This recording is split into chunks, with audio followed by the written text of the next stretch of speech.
Hello and welcome to the WSL and to their game week. In the game week, which is amazing. Game week number 13 of the WSL.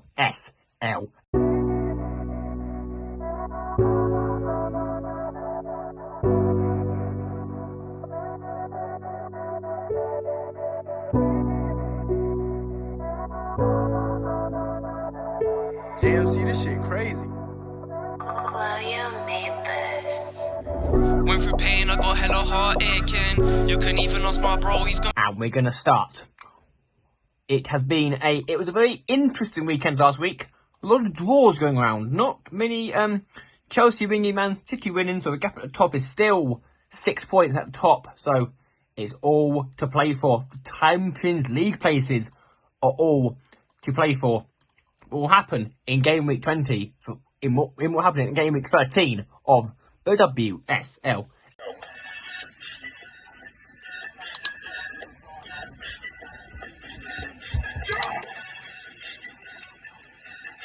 Boys, if you want a discount on your energy, go and get my discount in the description. New Dan 10 at checkout. Peace.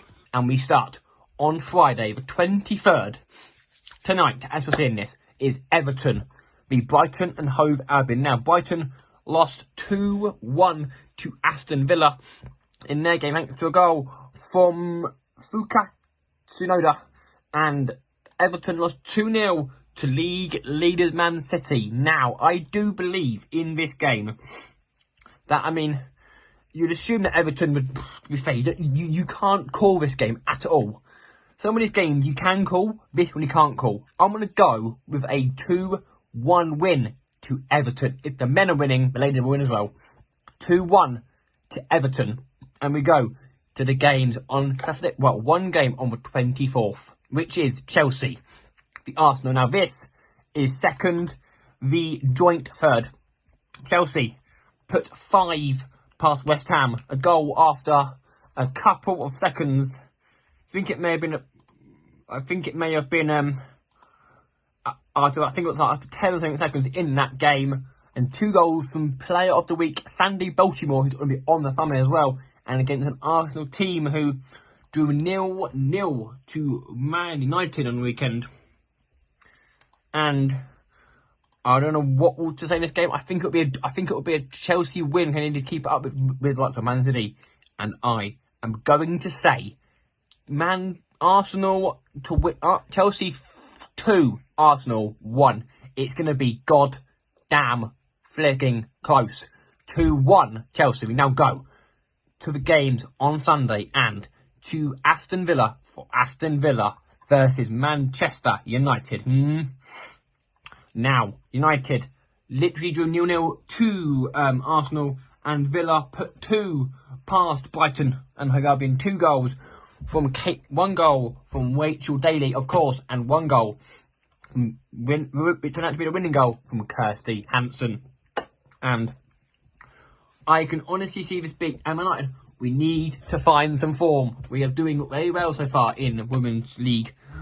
2-1 Manchester United. We now go to Leicester versus West Ham United. Now, West Ham got battered by 5-0, however, and Liverpool and Leicester lost 2-1, and Leicester lost 2-1 to Tottenham Hotspur.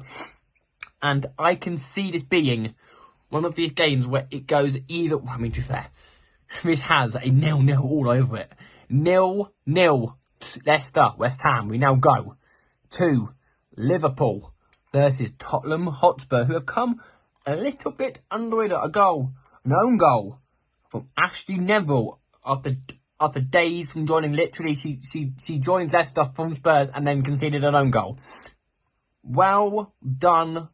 Well done. And to be fair, Spurs sit 4th in the league, 11 points of Arsenal, and a point behind Man United.